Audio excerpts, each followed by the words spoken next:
El cursor parpadeaba rítmicamente al final del último párrafo, un pequeño metrónomo digital marcando la conclusión de 60 horas de trabajo. Un suspiro de satisfacción se escapó de mis labios mientras me reclinaba en mi silla de oficina, el aroma a café recién hecho y el suave zumbido del aire acondicionado eran la banda sonora de mi pequeño triunfo. El informe que acababa de terminar no era solo un conjunto de números, era una sinfonía de datos que desenmascaraba un desfalco de millones, una obra de arte forense que me había ganado el respeto de mis superiores y, más importante aún, un bono que cambiaría mi vida. En ese preciso instante de calma y orgullo, mi teléfono vibró sobre el escritorio.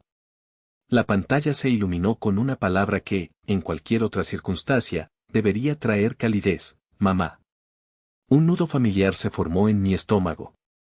Las llamadas de mi madre, Carmen, rara vez eran para celebrar mis logros, solían ser el prólogo de una petición, una queja o un drama centrado en mi hermana menor, Regina. Respondí, forzando un tono alegre que no sentía. Hola, mamá. ¿Cómo estás?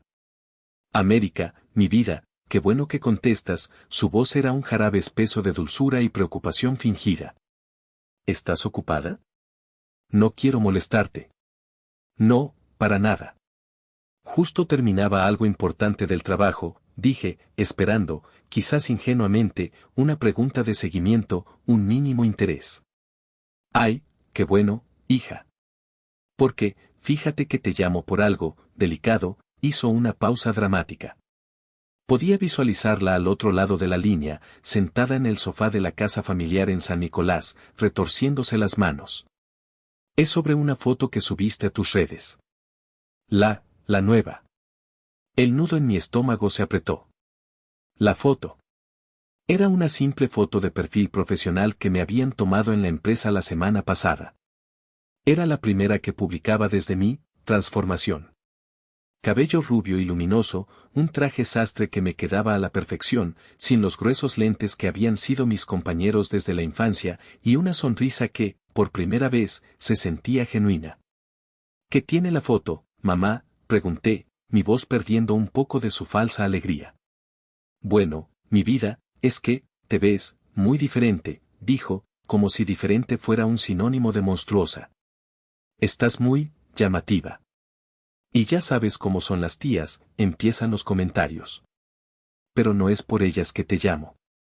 Entonces, ¿por quién? El hielo empezaba a formarse en mis venas. Otro suspiro, esta vez más profundo, más sufrido. Hablé con tu hermana hace un ratito. Está muy estresada con los preparativos de la boda, la pobre.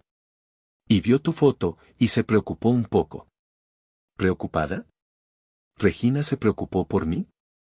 Eso sí que es nuevo. El sarcasmo se me escapó antes de poder contenerlo. No seas así, América. Ella te quiere.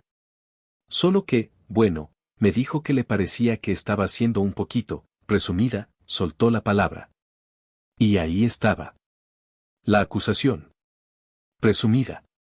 No egoísta, no desconsiderada. Presumida. Una palabra diseñada para encogerte, para recordarte que no debes brillar demasiado, que no debes ocupar más espacio del que te fue asignado. Dice que con ese look, parece que quieres opacar a la novia en su propio día, continuó mi madre, ahora la portavoz oficial del comité de la víctima. Y yo le digo, no, mi Regina, tu hermana no sería capaz, pero entiéndela, son los nervios de la boda. Solo te pido, mi vida, que pienses un poco en ella. Sé la hermana mayor, la sensata que siempre has sido. Sí, mi amor. Colgué el teléfono unos minutos después, con una promesa vacía de pensarlo. El orgullo por mi informe se había evaporado, reemplazado por el sabor amargo y familiar de la ceniza. Me levanté y caminé hacia el gran ventanal de mi oficina en el piso 30, observando el imponente cerro de la Silla recortado contra el cielo de Monterrey. Siempre me había esforzado por ser la sensata, la responsable, la invisible. Había construido una vida para mí, ladrillo a ladrillo, en silencio. Y ahora que por fin me atrevía a reclamar mi propia luz, la misma familia que nunca se había molestado en verme en la oscuridad, ahora me acusaba de brillar demasiado fuerte. La palabra resonaba en mi cabeza, presumida. Y en ese momento, supe que esta vez, las cosas serían diferentes. Permítanme presentarme correctamente. Mi nombre es América, tengo 29 años y soy contadora forense. Mi trabajo consiste en encontrar la verdad escondida en laberintos de números, en seguir el rastro del dinero para desenmascarar fraudes. Es un trabajo que requiere paciencia, precisión y una obsesión casi patológica por el detalle. Irónicamente, durante casi 3 décadas, fui incapaz de aplicar esa misma lógica analítica a la ecuación más tóxica de mi vida, mi propia familia. Crecí en una casa de 2 hijas donde el sol siempre parecía salir y ponerse sobre mi hermana menor, Regina. Ella era, y sigue siendo, la personificación de la gracia sin esfuerzo. Con su cabello castaño y ondulado, su risa contagiosa y una habilidad innata para encantar a todo el que se le cruzara, Regina era la estrella.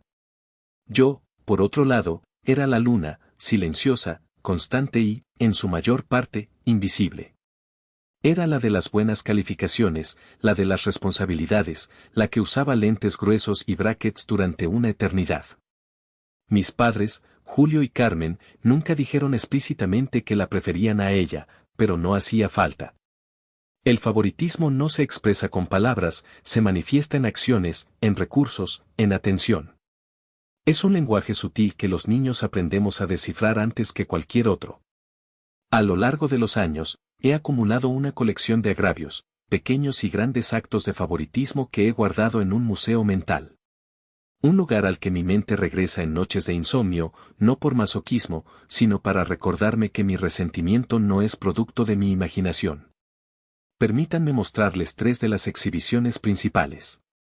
La primera se titula, Los 15 años de la desigualdad. Cuando Regina cumplió 15, mis padres tiraron la casa por la ventana. Alquilaron un salón de eventos espectacular en San Pedro, contrataron un servicio de banquetes de lujo, un DJ famoso y hasta un mariachi para que le cantara las mañanitas. Regina lució un vestido de diseñador, color rosa pastel, que parecía sacado de un cuento de hadas. Recuerdo verla, flotando en la pista de baile, el centro absoluto de su propio universo. Fue una noche mágica para ella. 3 años antes, cuando yo cumplí 15, mi celebración consistió en una cena en un restaurante familiar. Es algo más íntimo, más nuestro, dijo mi madre con una sonrisa forzada. Mi padre añadió, con una palmadita en mi hombro, además, mi vida, tenemos que ahorrar.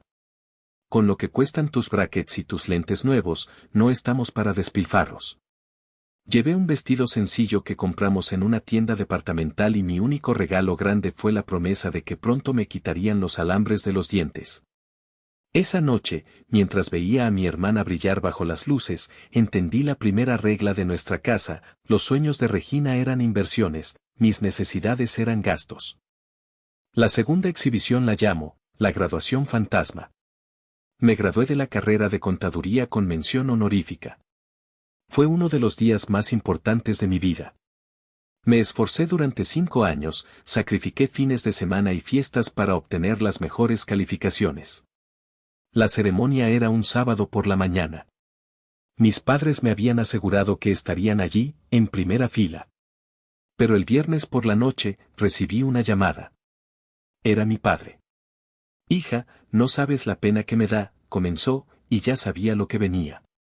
Surgió un imprevisto terrible en el trabajo, un cliente importante, y no vamos a poder llegar. Pero te prometo que lo celebramos en cuanto volvamos. Nunca lo celebramos. Crucé el escenario, recibí mi diploma y miré hacia el mar de rostros en el auditorio, buscando los suyos en un acto de optimismo inútil. El espacio vacío donde debían estar sentados dolió más que cualquier examen final. 2 años después, Regina se graduó de diseño de modas. No solo asistieron, sino que organizaron una fiesta sorpresa para ella, invitaron a toda la familia y amigos, y llenaron sus redes sociales con fotos y mensajes de nuestra hija, la artista, nuestro más grande orgullo. Vi las fotos desde mi pequeño departamento, el mismo para el que ellos no pudieron ayudarme con el enganche, y sentí una vez más el peso de mi propia invisibilidad. Y eso nos lleva a la tercera y quizás más dolorosa exhibición, el coche y el enganche, o la lógica del dinero familiar. Cuando Regina se graduó, mis padres le prestaron una cantidad considerable de dinero para que se comprara un coche del año. Es para que se mueva segura, para que pueda ir a sus entrevistas de trabajo, justificó mi padre. Sabía, como todos, que ese préstamo jamás sería devuelto. Era un regalo disfrazado de lección financiera. Un año después, cuando yo había ahorrado diligentemente y solo me faltaba una pequeña cantidad para el enganche de mi primer departamento, me armé de valor y les pedí ayuda. Les presenté mi plan de pagos, mis estados de cuenta, un argumento sólido y profesional. Mi padre escuchó pacientemente y luego dijo, América, me enorgullece que seas tan independiente. Pero parte de crecer es aprender a valerse por una misma. Si te damos el dinero, no aprenderás la lección del esfuerzo. La ironía era tan densa que casi podía cortarla con un cuchillo. Así que trabajé doble turno durante 6 meses, acepté proyectos freelance y comí sopa instantánea más veces de las que quisiera admitir, hasta que junté el dinero. ¿Aprendí la lección? Sí. La lección de que en mi familia, la independencia no era una virtud a celebrar, sino una necesidad impuesta por la falta de apoyo. Estas 3 historias no son más que la punta del iceberg. Son los pilares de mi museo personal, recordatorios constantes de mi lugar en la jerarquía familiar. Durante años, acepté mi rol. Era la hija responsable, la que no daba problemas, la que se hacía a un lado para que Regina pudiera brillar. Pero cada agravio, cada acto de favoritismo, era una gota más en un vaso que, sin que ellos se dieran cuenta, estaba a punto de desbordarse. Y la boda de Regina sería el diluvio. Mi transformación, la que mi madre había calificado de llamativa y mi hermana de presumida, no nació de un capricho ni de un deseo repentino de rebelión. Nació en el silencio de una sala de juntas, bajo la luz fluorescente de unas oficinas corporativas, y fue forjada en el fuego de un descubrimiento que cambió mi carrera para siempre. Durante casi un año, estuve inmersa en el caso más complejo de mi vida profesional. Una corporación multinacional nos había contratado para investigar una serie de irregularidades en sus finanzas. Era un monstruo de 1000 cabezas, un laberinto de empresas fantasma, facturas falsificadas y transferencias internacionales diseñadas para ser indetectables. Mis colegas, todos hombres mayores y con más experiencia que yo, habían seguido las pistas obvias y se habían topado con pared tras pared. Pero yo, la chica silenciosa de los lentes, la que siempre se quedaba hasta tarde revisando columnas de números que a otros les provocaban migraña, encontré un hilo. Era una pequeña discrepancia, un error de redondeo de centavos en una transacción de fletes entre una subsidiaria en Panamá y un proveedor en Singapur. Era tan insignificante que el sistema lo había ignorado. Pero para mí, fue como una nota discordante en una sinfonía perfecta. Tiré de ese hilo. Lo seguí durante semanas, noches en vela alimentada por café y la adrenalina de la caza. El hilo me llevó a una madeja, y la madeja a una red de corrupción tan vasta y arrogante que involucraba a 3 directores de alto nivel. Habían estado desviando millones, céntimo a céntimo, durante casi una década. La presentación final fue mi momento. De pie, frente al Consejo de Administración, con mis gráficos, mis tablas y mis pruebas irrefutables, expuse el fraude con una claridad y una confianza que sorprendió a todos, incluyéndome a mí misma. No había emoción en mi voz, solo hechos. Los números no mienten, y yo era su traductora. El resultado fue espectacular. La empresa no solo recuperó más de $10 millones, sino que evitó un escándalo que habría destruido su reputación. Los directores fueron despedidos y enfrentaban cargos penales. Y yo me convertí en la heroína anónima del departamento. Un par de semanas después, el director general de la firma me citó en su oficina.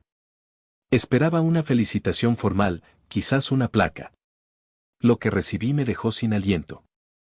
Además de un ascenso a gerente de proyectos forenses, me informaron que, por mi extraordinaria contribución, recibiría un bono único y discrecional. Cuando vi la cifra en el papel, sentí que el aire abandonaba mis pulmones, 750,000 pesos. 750,000 pesos MXN. Me quedé mirando el número, tratando de procesarlo. Era más dinero del que había visto junto en toda mi vida. Mi primer instinto, el instinto condicionado durante 29 años, fue pensar, con esto, mis padres podrían remodelar la cocina. Con esto, podría ayudar a Regina con el enganche de su casa soñada. Con esto, podría resolver. Y entonces, me detuve. Una imagen vino a mi mente, la de yo misma a los 18 años, en la ceremonia de graduación, buscando en vano el rostro de mis padres. La imagen de yo misma comiendo fideos instantáneos en mi cocina vacía para poder pagar el enganche de mi departamento. La voz de mi padre diciendo, es importante aprender la lección del esfuerzo. Había aprendido la lección. Había trabajado, me había esforzado, había triunfado. Y este dinero no era de la familia. No era para las emergencias de otros. Era mío. Era el fruto tangible de mi inteligencia, de mi dedicación, de mi invisibilidad convertida en superpoder. Esa tarde, sentada en mi coche en el estacionamiento de la empresa, tomé una decisión. Por primera vez en mi vida, no iba a ahorrar para otros. No iba a ser la red de seguridad de nadie. Iba a tomar ese dinero y lo iba a invertir en el activo más descuidado de mi portafolio personal, yo misma. Iba a dejar de ser la hija sensata y responsable. Iba a convertirme en América. Y si al mundo, y a mi familia, eso les parecía presumido, entonces que así fuera. Estaba a punto de hacer la auditoría más importante de mi vida, y empezaría por reclamar lo que era mío. Mi plan de inversión personal no fue impulsivo. Como buena contadora, lo abordé con una hoja de cálculo y un análisis de costo-beneficio. Dividí el bono en varias categorías, cada una diseñada para abordar años de autonegligencia. La primera y más significativa inversión fue en mi vista. Desde los 8 años, el mundo para mí era un borrón impresionista sin la ayuda de gruesos cristales. La cirugía LASIK era un lujo que siempre había relegado al final de mi lista de prioridades. Ahora, era el primer punto de mi plan. La operación fue un milagro de 15 minutos.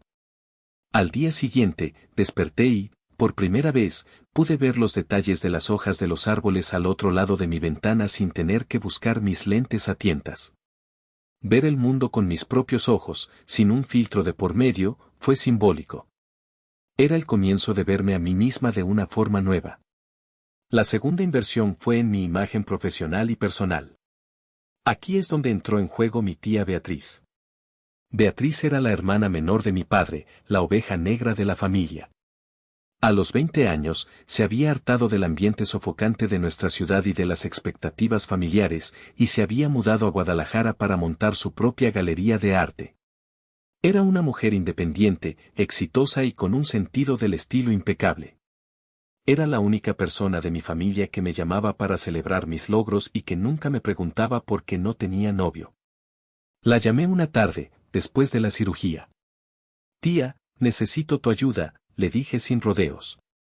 Tengo un presupuesto y quiero dejar de vestirme como si estuviera pidiendo disculpas por existir. Su risa resonó a través del teléfono, cálida y sin juicios. Ya era hora, sobrina. Pensé que nunca me lo pedirías. Te voy a poner en contacto con una amiga mía, es la mejor asesora de imagen de Monterrey. Confía en ella. Y América, estoy muy orgullosa de ti. La asesora de imagen, una mujer chic llamada Sofía, una ironía del destino, fue mi guía en un mundo que desconocía. Me enseñó sobre siluetas, paletas de colores y la diferencia entre comprar ropa y construir un guardarropa. Juntas, nos deshicimos de las blusas holgadas y los pantalones sin forma, y los reemplazamos por trajes sastre bien cortados, vestidos elegantes y zapatos que me hacían sentir poderosa. No se trataba de moda, se trataba de congruencia, que mi exterior finalmente reflejara la profesional competente y segura que era por dentro. La última pieza del rompecabezas fue la más audaz.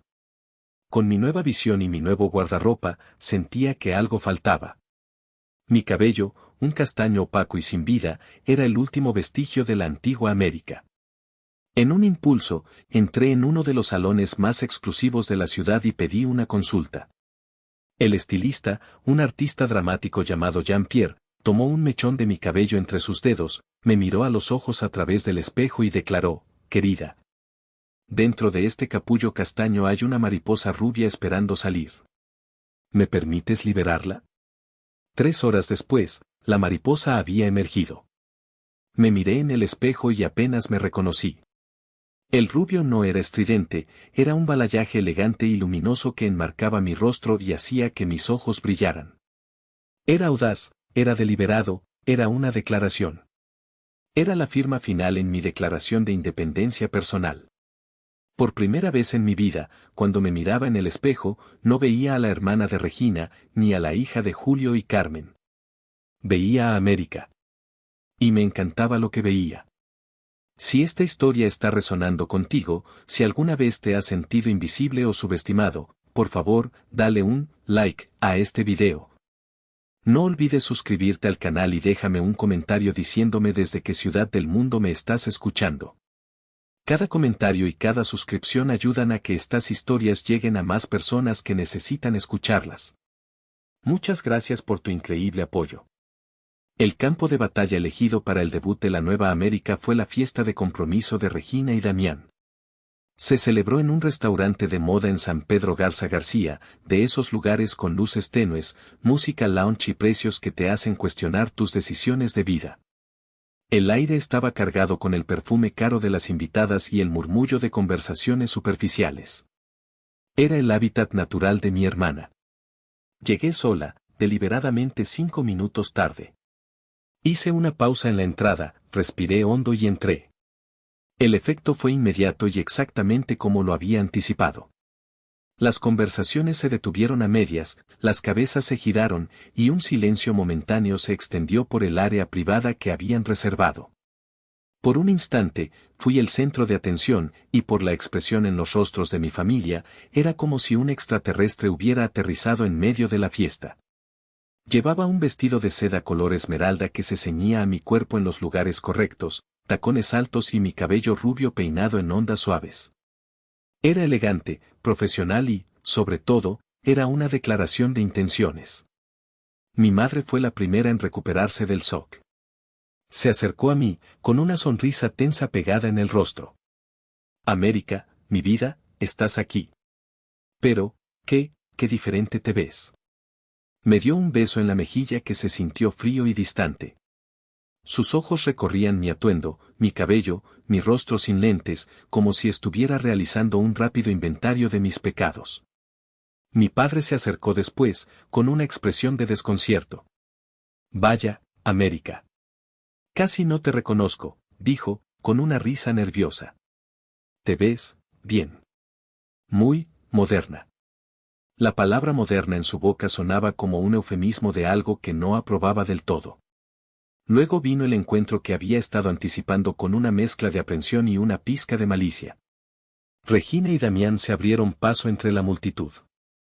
Mi hermana lucía radiante, como siempre, con un vestido blanco ceñido que gritaba futura novia. Pero al verme, su sonrisa perfectamente ensayada titubeó por una fracción de segundo.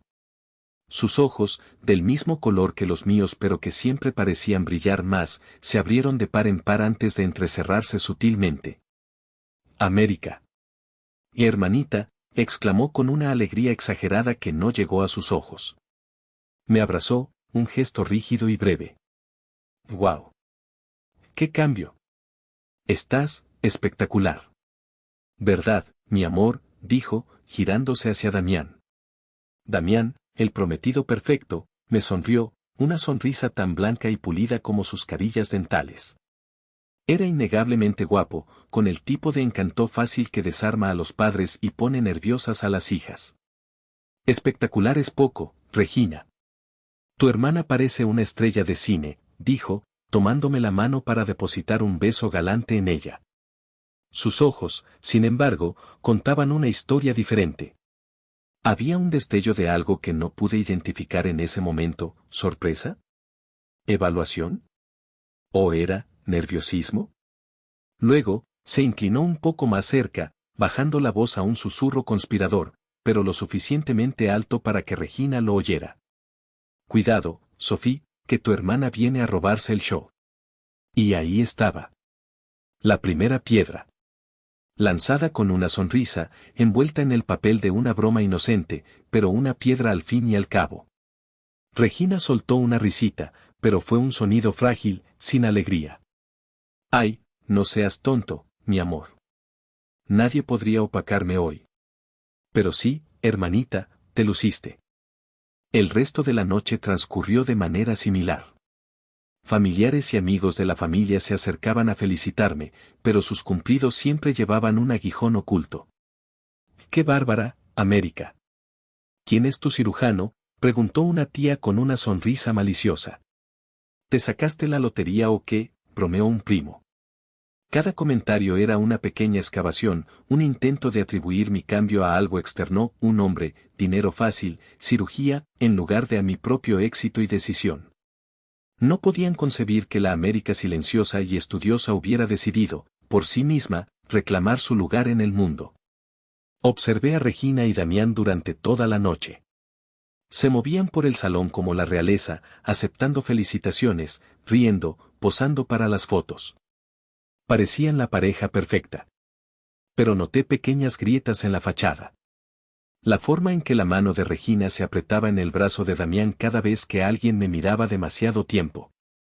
La manera en que Damián evitaba mi mirada después de nuestro primer encuentro. Algo no encajaba. Mi instinto de contadora forense, ese que busca patrones y anomalías, se activó. Esa noche, en medio de la celebración de su amor, plantaron la semilla de la duda en mi mente. Y yo sabía que, tarde o temprano, tendría que investigar. En las semanas que siguieron a la fiesta de compromiso, los preparativos de la boda se convirtieron en el único tema de conversación en mi familia. Mi teléfono se llenó de fotos de centros de mesa, pruebas de menú y opciones de vestidos para las damas de honor. Regina estaba en su elemento, orquestando cada detalle de lo que ella llamaba el evento del año con una precisión militar. Y con cada decisión, venía una queja implícita sobre el costo. No tienes idea, América, de lo carísimo que es el florista que quiero, me decía Regina por teléfono. Pero es que las peonias son esenciales para la estética que busco. Damián y yo encontramos el lugar perfecto, una hacienda divina en las afueras, comentaba mi madre durante nuestras llamadas semanales. Pero, ay, el precio es para que te vayas de espaldas. Tu papá está haciendo malabares para que tu hermana tenga la boda de sus sueños. Al principio, ignoré las indirectas.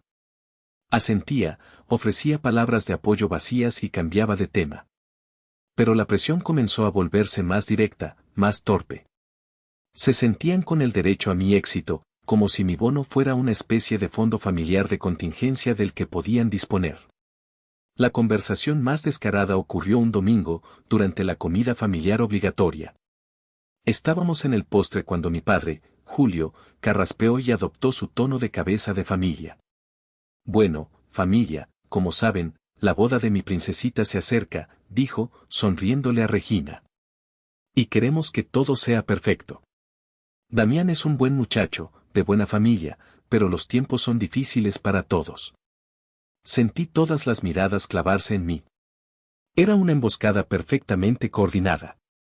Hemos estado pensando, continuó mi padre, mirándome directamente. Sabemos que te ha ido muy bien en el trabajo, hija. Estamos muy orgullosos. Y pensamos que, quizás, podrías considerar tu contribución a la boda no solo como un regalo, sino como una inversión. Una inversión en la felicidad de tu hermana. La palabra inversión me golpeó como una bofetada. La misma palabra que él se había negado a aplicar cuando le pedí ayuda para mi departamento, ahora la usaba para justificar su petición. Inversión, repetí, mi voz más fría de lo que pretendía. Claro, intervino mi madre, Carmen, con su habitual dulzura venenosa. Un regalo generoso de tu parte, mi vida. Imagínate, podrías pagar la música, o el banquete. Sería un gesto tan hermoso, algo que todos recordaríamos para siempre. Demostraría lo mucho que quieres a tu hermana. Regina me miró desde el otro lado de la mesa, con los ojos muy abiertos y una expresión de súplica infantil que había perfeccionado con los años. Era su arma secreta, la niña desvalida que necesitaba ser rescatada. Mamá, papá, no tienen que presionar a América, dijo con voz suave, interpretando su papel a la perfección. Estoy segura de que mi hermana ya está pensando en darnos un regalo increíble. ¿Verdad, Ame? El apodo, Ame, que no había usado desde que éramos niñas, fue el toque final. Me sentía acorralada, como un animal en una jaula. Me miraban expectantes, sonrientes, como si ya hubieran decidido por mí. Querían mi dinero, pero lo disfrazaban de amor, de deber familiar. Querían que financiara el espectáculo de Regina, que pagara por el privilegio de seguir siendo la espectadora en la vida de mi propia familia. Me levanté de la mesa, doblando mi servilleta con una calma que no sentía. Tengo que irme. Tengo una reunión temprano mañana, mentí. Y sobre el regalo de bodas, no se preocupen. Ya estoy pensando en algo que será, sin duda, inolvidable. Salí de esa casa sintiendo una mezcla de furia y claridad. La duda que había nacido en la fiesta de compromiso ahora era una sospecha en toda regla. No era solo el favoritismo de siempre. Había algo más. Una desesperación por el dinero que no encajaba con la imagen de familia acomodada que tanto les gustaba proyectar. Y en el centro de todo, estaba Damián, el prometido encantador con ojos nerviosos. La contadora forense en mí ya no podía ignorar las alarmas. Era hora de dejar de analizar mis sentimientos y empezar a analizar los hechos. La llamada que lo cambió todo llegó un martes por la noche. Estaba en mi departamento, revisando unos documentos del trabajo con una copa de vino, cuando mi teléfono sonó. Era Regina. Mi primer impulso fue ignorarla, pero una extraña premonición me hizo contestar. La escuché sollozar al otro lado de la línea antes de que pudiera decir hola. ¿Ame? ¿Estás ahí? Su voz era un hilo tembloroso y lleno de lágrimas. Regina, ¿qué pasa? ¿Estás bien?, pregunté, la preocupación genuina superando momentáneamente mi resentimiento. No, no estoy bien, hipo. Acabo de tener una discusión horrible con Damián. Por tu culpa. Me quedé en silencio, procesando la acusación. ¿Por mi culpa? ¿De qué estás hablando? Es que, él se siente muy presionado, balbuceó entre sollozos. Desde la fiesta de compromiso, desde que te vio, las cosas han estado raras.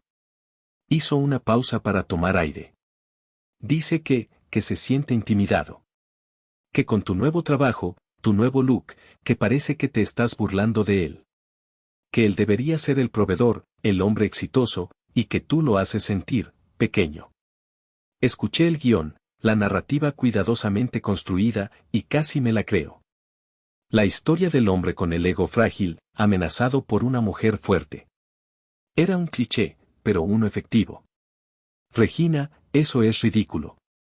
Mi vida no tiene nada que ver con Damián, dije, tratando de mantener la calma.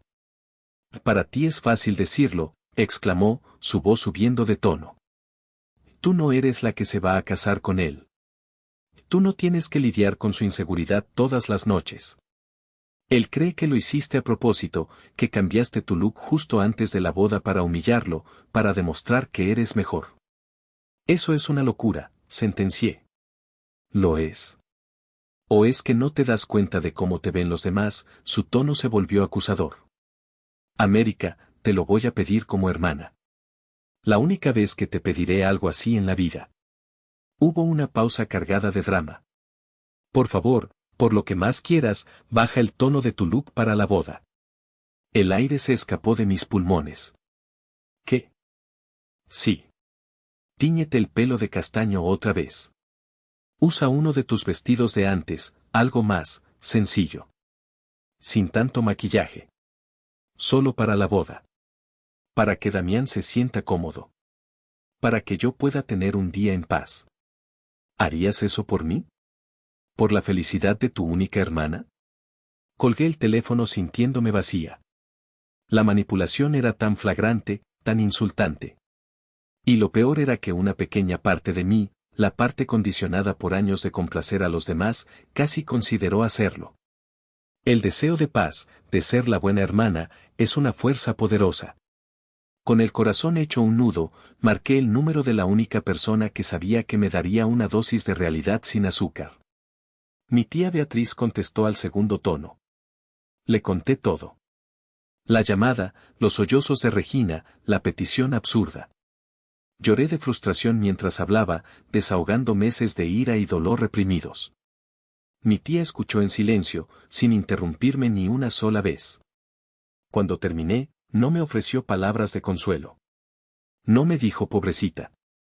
Su voz, cuando finalmente habló, era tranquila, afilada y peligrosa como el filo de un bisturí. Escúchame con atención, sobrina, dijo, y el tono me hizo enderezarme. Deja de llorar. Esto no es para llorar, es para enojarse. Y más importante, es para pensar. No sé qué pensar, tía. Me siento tan... No, me interrumpió. No pienses como la hermana herida. Piensa como la profesional que eres. ¿Qué haces en tu trabajo, América? Analizo datos, busco anomalías, sigo el dinero, respondí, confundida. Exacto. Ahora aplica eso a esta situación. ¿Un hombre supuestamente exitoso se siente intimidado por el nuevo peinado de su cuñada? ¿O es que hay algo más? Esto no huele a ego frágil, sobrina. Esto apesta a desesperación. Me quedé en silencio, las ruedas en mi cerebro empezando a girar. He oído rumores en ciertos círculos, continuó mi tía, su voz bajando a un tono confidencial. Rumores sobre la familia de ese muchacho, Damián. Que las apariencias engañan. Que hay deudas. Que el negocio de su padre no es lo que era. Una ola de frío me recorrió la espalda. No te estoy pidiendo que me creas a mí, concluyó. Te estoy pidiendo que te creas a ti misma. A tu instinto. Eres una contadora forense, por el amor de Dios. Deja de auditar tus sentimientos y empieza a auditar sus finanzas. Usa tus habilidades. Investiga. Y protégete. Porque te aseguro que esto no tiene nada que ver con tu cabello rubio. Tiene todo que ver con tu bono de 750,000 pesos. La llamada terminó, pero sus palabras resonaron en el silencio de mi apartamento. De repente, todo encajó. La presión financiera, los ojos nerviosos de Damián, la manipulación de Regina. No era un drama familiar. Era un plan de negocios. Y yo era el activo que planeaban liquidar. El llanto se detuvo, reemplazado por una fría y absoluta determinación. La hermana mayor complaciente había muerto esa noche. La contadora forense estaba a punto de empezar a trabajar. Las palabras de mi tía Beatriz fueron el catalizador que necesitaba. La niebla de la obligación familiar y la culpa se disipó, dejando tras de sí la claridad cristalina de un problema profesional por resolver. El caso, Damián Rojas. El objetivo, descubrir la verdad detrás de su fachada de éxito. Esa misma noche, convertí mi elegante comedor en un centro de operaciones. Saqué mi laptop personal, una potente máquina con acceso a bases de datos y software especializado que usaba para proyectos freelance. La luz de las pantallas gemelas era la única iluminación en la habitación, proyectando un resplandor azulado en mi rostro concentrado. Esto era territorio familiar. Aquí, yo tenía el control. Comencé con lo básico, una búsqueda exhaustiva en registros públicos. Nombres completos, fechas de nacimiento, direcciones. Confirmé la información de su familia, el negocio de su padre, una empresa de logística que, a primera vista, parecía legítima. Pero la contabilidad forense no se trata de lo que ves en la superficie, sino de lo que se esconde en las grietas. Mi primer descubrimiento significativo vino de los registros de propiedad. La lujosa casa en la que vivía la familia de Damián en una zona exclusiva de la ciudad no era de ellos. Tenía una hipoteca considerable, y los registros mostraban 2 avisos recientes de retraso en los pagos. La primera bandera roja. Una familia que vive al límite de sus posibilidades es una familia bajo presión. Luego, me enfoqué en Damián. Su perfil en redes sociales era un escaparate de la vida perfecta, viajes a Tulum, cenas en restaurantes caros, un coche deportivo europeo, relojes de marca. Se presentaba como un emprendedor de inversiones, un título lo suficientemente vago como para ser impresionante y, al mismo tiempo, no significar nada en absoluto. Crucé las fechas de sus publicaciones con los registros públicos de negocios. Su empresa estaba registrada, sí, pero apenas tenía actividad. No había contratos importantes, ni licitaciones ganadas. Era poco más que una fachada, una cáscara vacía para mantener las apariencias. Segunda bandera roja. El verdadero avance llegó cuando utilicé un servicio de suscripción profesional para acceder a informes de crédito y registros financieros, todo dentro de los límites legales de la investigación de antecedentes. Lo que encontré me heló la sangre, no por lo inesperado, sino por lo descarado. Damián estaba ahogado en deudas. Tenía 5 tarjetas de crédito, todas al límite de su capacidad. La suma total superaba los 650,000 pesos. El coche deportivo no era suyo, los registros de finanzas automotrices mostraron que era un arrendamiento financiero, leasing, con varios pagos atrasados. Estaba a punto de que se lo quitaran. Era un castillo de naipes a punto de derrumbarse. Trabajé hasta altas horas de la madrugada, uniendo las piezas. El patrón era claro. Damián era un fraude.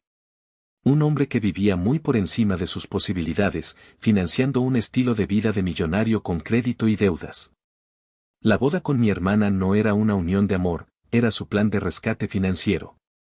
Regina, con su fondo fiduciario y sus padres dispuestos a complacerla en todo, era su boleto dorado. Y mi bono de 750,000 pesos era la solución inmediata y perfecta a sus problemas más acuciantes. Pagaría sus tarjetas, pondría al día el arrendamiento del coche y le daría un respiro para seguir con la farsa. Su inseguridad por mi nuevo look no era por vanidad. Era el pánico de un estafador que ve cómo su objetivo de repente se vuelve más inteligente, más seguro, más difícil de manipular. Mi transformación representaba un riesgo para su operación. Imprimí cada documento, cada estado de cuenta, cada registro público. Los organicé en una carpeta, creando un expediente tan detallado y condenatorio como cualquiera de los que había preparado para mis clientes. Mientras el sol comenzaba a salir sobre Monterrey, tiñendo el cielo de naranja y púrpura, miré el archivo sobre mi mesa. Ya no era un asunto personal. Era evidencia. Y sabía exactamente cuándo y dónde iba a presentarla. La cena de ensayo de la boda ya no sería una simple formalidad. Sería un juicio. Y yo sería la fiscal. La cena de ensayo se llevó a cabo en un restaurante cuyo nombre se susurraba en los círculos más exclusivos de San Pedro Garza García. Era un lugar de paredes de cristal, muebles de diseño y un menú donde cada platillo costaba el equivalente a mi factura de supermercado de una semana. La atmósfera estaba meticulosamente diseñada para proyectar opulencia y éxito, la misma fachada que Damián y mi familia se esforzaban tanto por mantener. Habían reservado un salón privado con una terraza que ofrecía vistas panorámicas de la ciudad iluminada. En una esquina, una gran pantalla de alta definición estaba lista para proyectar el inevitable y cursi slideshow de fotos de la feliz pareja. Esa pantalla, pensé con una sonrisa irónica, sería mi cómplice. Llegué vestida con un traje sastre de color rojo intenso. No era un color, era una declaración de guerra. Mi cabello rubio estaba recogido en un moño bajo y elegante, y mis labios estaban pintados del mismo tono carmesí que mi ropa. No buscaba verme bonita, buscaba verme formidable. Llevaba conmigo mi laptop, delgada y plateada, que contenía el archivo que había nombrado simplemente el proyecto Damián. La sala ya estaba llena. Estaba la familia nuclear, por supuesto, mis padres, fingiendo ser los anfitriones perfectos, Regina, flotando en una nube de encaje blanco, y Damián, a su lado, con una sonrisa que no le llegaba a los ojos. También estaba la familia de Damián, con la misma aura de prosperidad forzada. Y luego estaban los invitados clave, las damas de honor, los padrinos de boda y, lo más importante, el señor de la Peña, un viejo amigo y socio de negocios de mi padre. Un hombre cuya opinión mi padre valoraba por encima de todas las demás, un pilar de la comunidad empresarial cuya presencia confería un sello de legitimidad a cualquier evento. Su asistencia esta noche era crucial para mi plan. Y, por supuesto, en una mesa cerca de la mía, estaba mi tía Beatriz. Había volado desde Guadalajara esa misma tarde. Nos saludamos con un abrazo discreto, pero en sus ojos vi una chispa de complicidad y orgullo. «Lista para la función, sobrina», me susurró al oído. «El telón está a punto de subir», le respondí. Me senté en mi lugar asignado, observando la dinámica a mi alrededor. La risa forzada, los brindis prematuros, la densa capa de negación que lo cubría todo. Todos interpretaban su papel en esta farsa. Pero yo no era parte del elenco. Yo era la directora. Y estaba a punto de gritar corte. La velada transcurría lentamente, plato tras plato, copa de vino tras copa de vino, aumentando la tensión como la cuerda de un violín. Esperé el momento perfecto, el punto de máxima audiencia justo antes de los discursos principales. Sabía que antes de eso, vendrían por mí. Era inevitable. El momento llegó justo después del plato principal. Mientras los meseros retiraban los platos, vi la señal, una mirada significativa de mi madre a mi padre, seguida de un sutil movimiento de cabeza hacia la terraza. La emboscada estaba en marcha. América, ¿nos acompañas un momento afuera? Necesitamos hablar contigo, dijo mi padre, su voz con un tono falsamente casual que no engañaba a nadie. Regina se levantó también, su rostro una máscara de agravio. Damián se quedó sentado, pero sus ojos ansiosos seguían cada uno de nuestros movimientos. Este era el acto final de su plan, el intento de doblegarme antes del gran día. Salimos a la terraza. El aire fresco de la noche era un alivio bienvenido después de la atmósfera cargada del salón. Me apoyé en la barandilla de cristal, dándoles la espalda, mirando las luces de la ciudad debajo de mí. Quería que ellos vinieran a mí. Quería establecer el tono de esta confrontación desde el principio. América, esto no puede seguir así, comenzó mi padre, su voz perdiendo la falsa calma y adoptando el tono autoritario que reservaba para las decepciones. Tu madre y yo estamos muy dolidos. Tu actitud ha sido, hostil, por decirlo menos. ¿Mi actitud?, pregunté, girándome lentamente para enfrentarlos. ¿O mi existencia? Parece que mi simple presencia se ha convertido en un problema para esta familia. No te hagas la víctima, espetó Regina, su voz temblando de ira. Sabes perfectamente lo que estás haciendo. Desde que te apareciste con ese pelo y esa ropa, no has hecho más que intentar ser el centro de atención. Eres una presumida, América. Eso es lo que eres. Y estás arruinando el momento más importante de mi vida.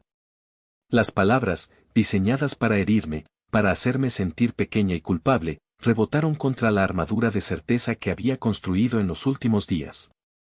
La miré, a mi hermana, y por primera vez no vi a la estrella de la familia, sino a una niña asustada, aterrorizada de que alguien más pudiera recibir un aplauso.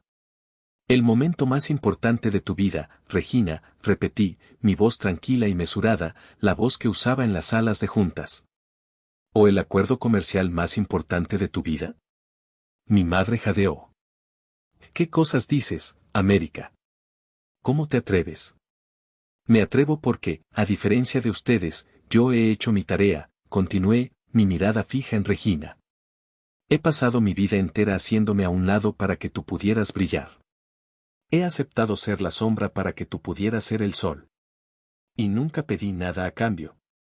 Pero esto, hice un gesto hacia el salón, hacia la farsa que se desarrollaba adentro, esto no es un sacrificio que esté dispuesta a hacer.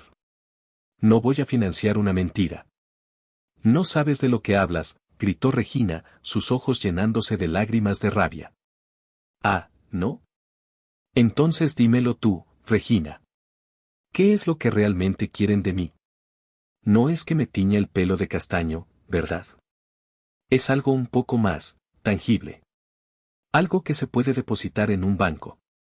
Fue entonces, en medio de esa confrontación, cuando sucedió algo inesperado dentro de mí. Mientras los miraba a los tres, a sus rostros contorsionados por la ira y la indignación, no sentí el triunfo que había esperado. Sentí una punzada de una tristeza inmensa. Saqué mi teléfono, y sin que ellos se dieran cuenta, abrí mi galería de fotos. Busqué una imagen específica, una foto vieja y descolorida de dos niñas pequeñas en un parque.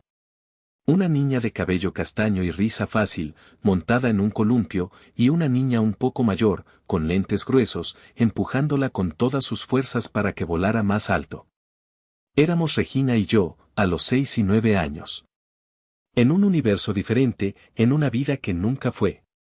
Por un instante, el dolor por la hermana que nunca tuve, por la familia que anhelaba, amenazó con ahogarme.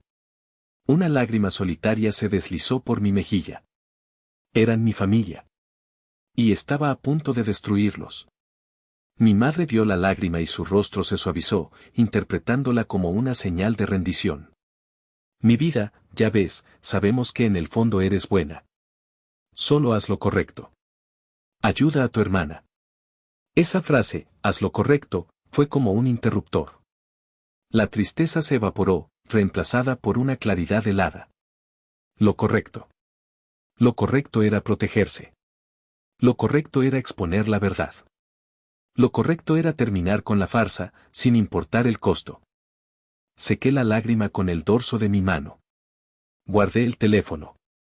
Miré a mi padre, a mi madre, a mi hermana. La niña de la foto se había ido. La mujer que estaba en su lugar era una contadora forense con un caso que cerrar. Tienen razón, dije, mi voz ahora desprovista de toda emoción.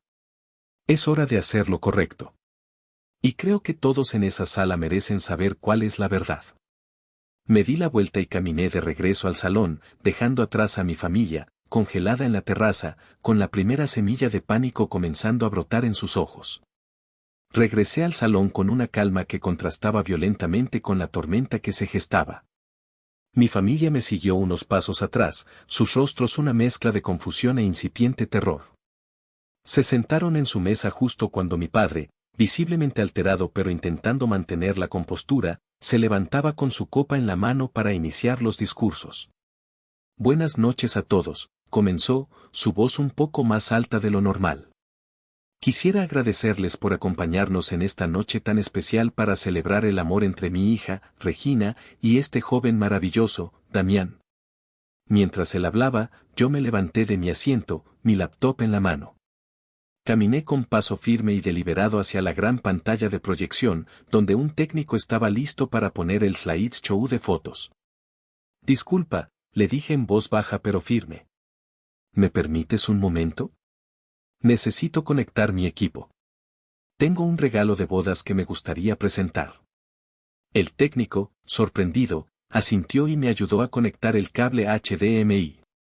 Mi padre se detuvo a mitad de su frase, mirándome con incredulidad. ¿América? ¿Qué estás haciendo? Toda la sala se giró hacia mí. El murmullo de las conversaciones se extinguió. 150 pares de ojos estaban fijos en mí. Tomé el micrófono inalámbrico de la mesa del DJ. Papá, si me permites, dije, mi voz resonando clara y estable en el silencio. Antes del brindis, y como mi regalo para los novios, me gustaría compartir con todos una pequeña presentación que he preparado. Un análisis, si quieren, del futuro prometedor que les espera. Una sonrisa forzada se dibujó en el rostro de Damián. Regina parecía que iba a desmayarse. Mi tía Beatriz me observaba desde su mesa, con una expresión indescifrable. Adelante, entonces, dijo mi padre entre dientes, sin otra opción que ceder ante la presión de la audiencia. Me paré a un lado de la pantalla, con el control remoto de la presentación en mi mano. Era mi sala de juntas. Ellos eran mi consejo de administración. Y estaba a punto de presentar mis hallazgos. Como algunos saben, comencé, mi mirada recorriendo la sala y deteniéndose por un momento en el señor de la Peña, mi trabajo es analizar números para encontrar la verdad. Y he dedicado las últimas semanas a un proyecto muy personal, el proyecto Damián. Permítanme compartir mis conclusiones. Hice clic. La primera diapositiva apareció en la pantalla gigante. No era una foto. Era un gráfico. En letras grandes y claras, se mostraba el nombre completo de Damián Rojas. Debajo, una lista de 5 instituciones bancarias y, junto a cada una, el monto de la deuda de su tarjeta de crédito. En la parte inferior, en un rojo sangriento, la suma total. Deuda total, 654.820 pesos MXN. Un jadeo colectivo recorrió la sala. La cara de Damián pasó del bronceado artificial al blanco ceniza. Los padres de Damián miraban la pantalla como si no pudieran creer lo que veían. Como pueden observar, continué, con el tono de una profesora explicando una lección, el prometido tiene un pasivo circulante considerable. Una situación financiera que podríamos calificar de precaria. Una foto del flamante coche deportivo de Damián apareció en la pantalla, la misma que él había publicado con orgullo en su Instagram. Junto a ella, un documento oficial escaneado. Este vehículo, que muchos admiramos, no es un activo, sino un pasivo disfrazado. Es un arrendamiento financiero con la empresa Autolease Premium. Y como indica el documento adjunto, presenta un atraso de 3 mensualidades. Está, técnicamente, en proceso de ser recuperado por el arrendador. El murmullo en la sala se convirtió en un zumbido de incredulidad. Regina había enterrado su rostro entre sus manos. Apareció un gráfico de barras simple y devastador. Una barra azul, delgada y corta, representaba los ingresos anuales estimados de Damián, basados en los registros de su empresa. Junto a ella, una barra roja, monstruosamente alta, representaba sus gastos anuales, meticulosamente documentados a través de sus propias publicaciones en redes sociales, viajes, relojes, ropa de diseñador, cenas. El déficit era abismal. El modelo de negocio de Damián parece basarse en un principio audaz, gastar dinero que no se tiene, expliqué con una calma glacial. Una estrategia insostenible a largo plazo, a menos que se anticipe una inyección de capital repentina. Una especie de rescate financiero. Mi mirada se clavó en mis padres, que estaban pálidos y horrorizados. Luego, se posó en Regina, que ahora sollozaba abiertamente.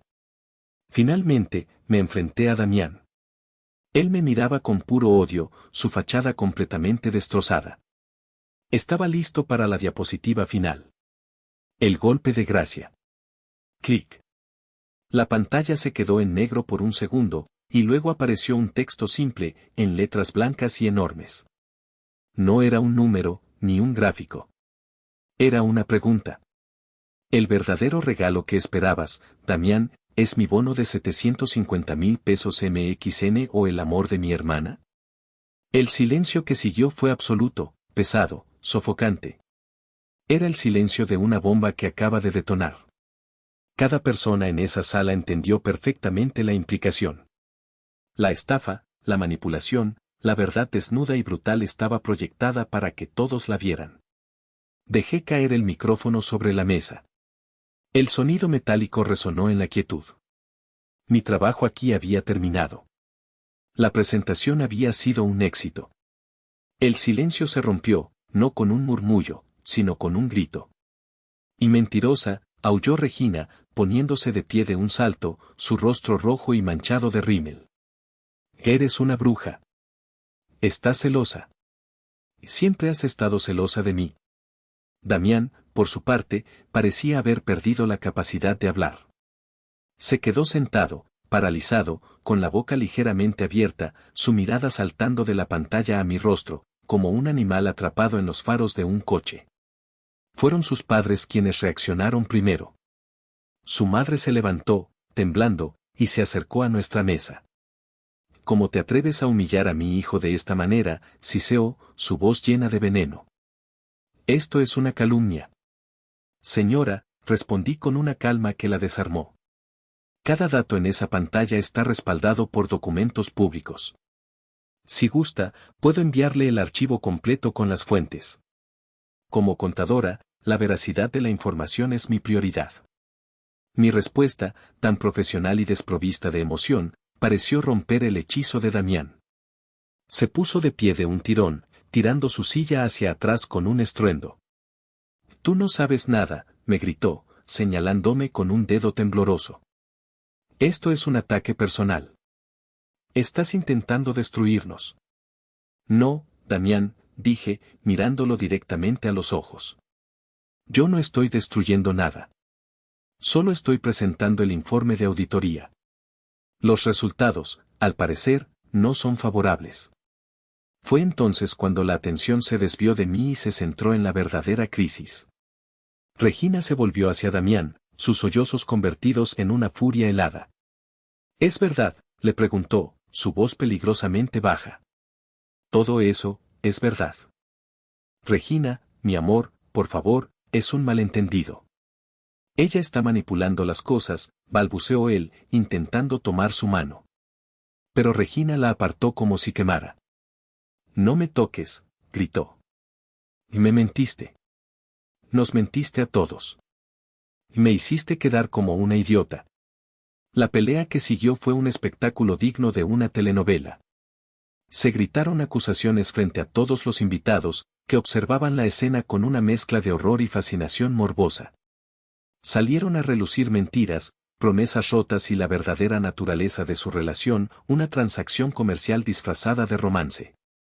Mientras ellos se destruían mutuamente, mi padre finalmente reaccionó.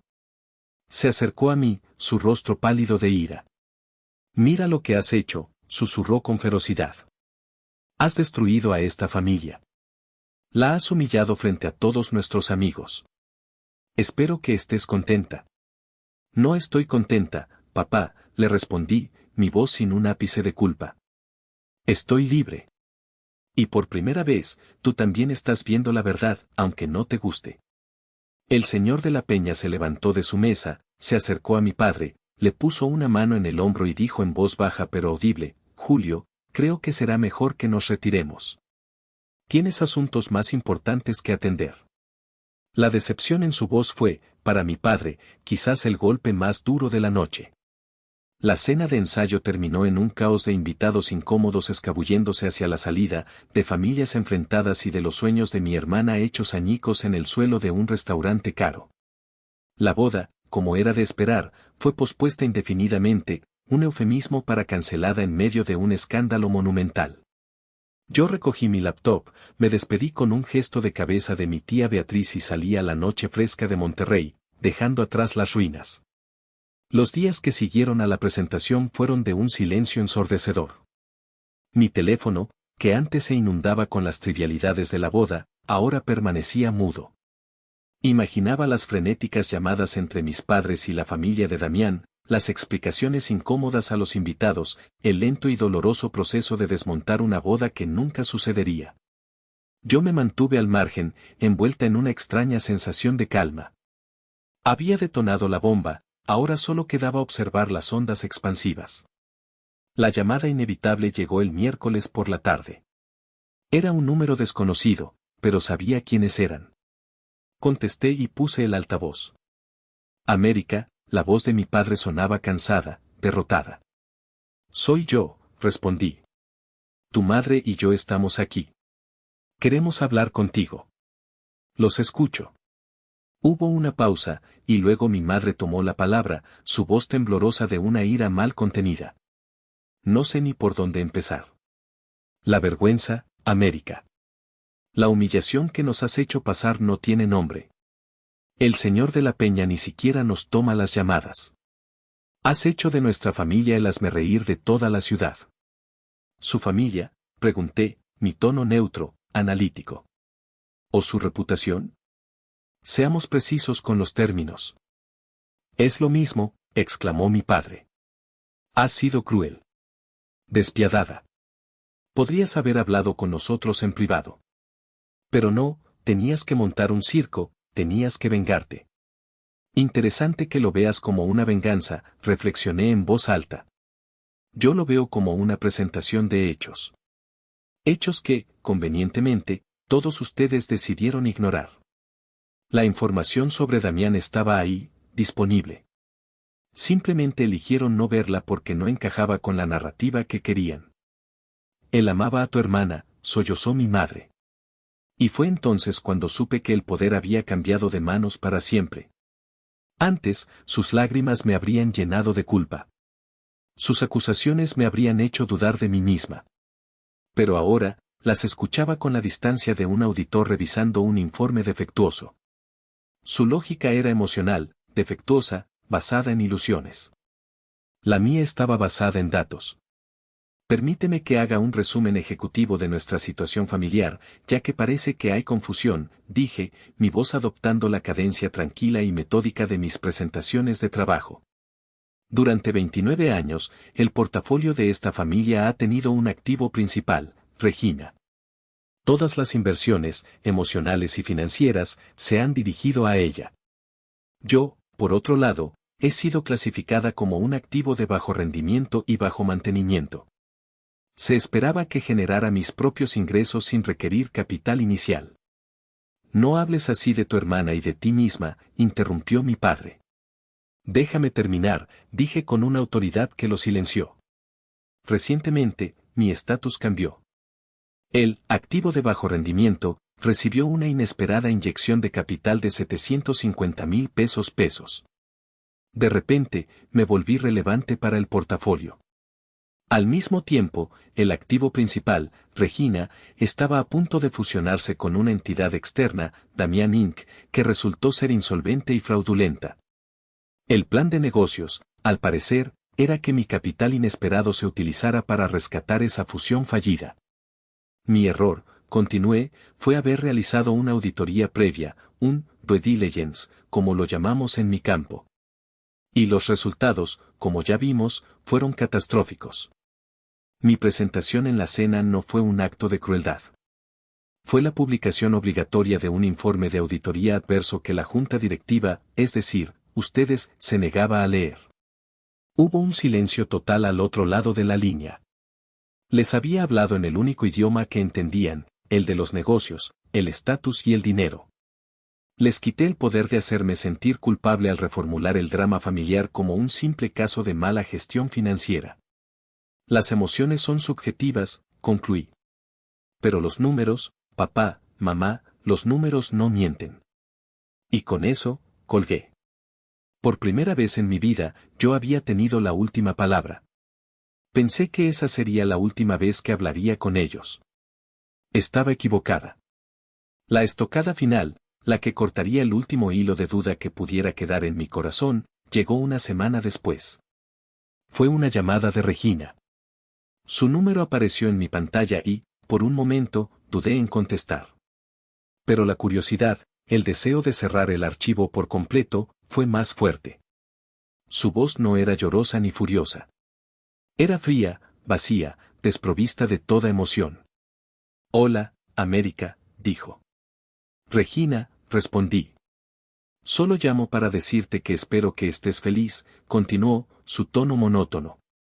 Lo arruinaste todo. Todo. Arruiné una mentira, Regina. Deberías estar agradecida. Te salvé de casarte con un estafador. Y entonces, soltó una risa. No fue una risa alegre, sino un sonido seco, hueco, lleno de desprecio. ¡Ay, América! Tan inteligente para los números y tan ingenua para la vida.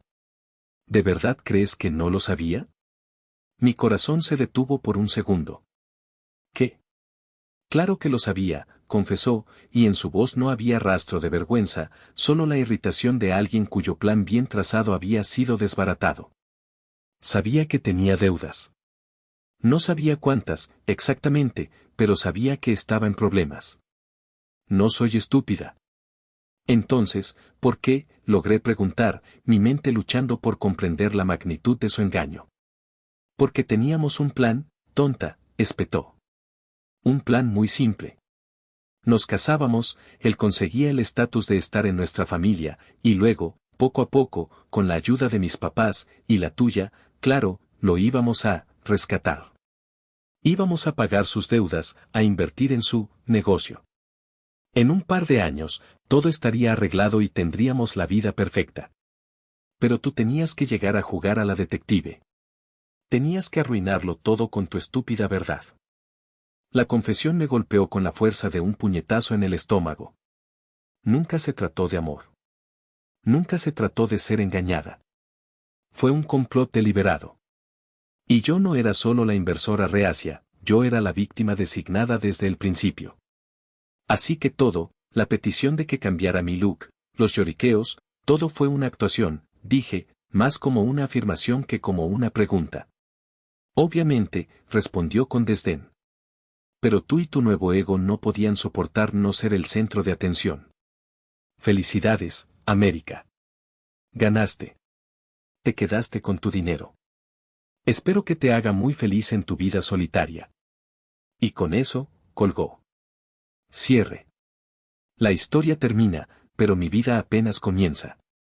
Estoy escribiendo esto desde la terraza de la Galería de Arte de mi tía Beatriz en Guadalajara, con una copa de tequila y una vista espectacular de la ciudad. He bloqueado sus números. He borrado sus fotos. He cerrado el caso. Mi transformación nunca fue sobre el cabello rubio o la ropa cara. Fue sobre la claridad. Sobre verme a mí misma con el mismo escrutinio implacable con el que analizo una hoja de balance. Y la auditoría final arrojó un resultado claro: mi familia estaba en bancarrota moral. Mi brillo no fue la causa de su oscuridad.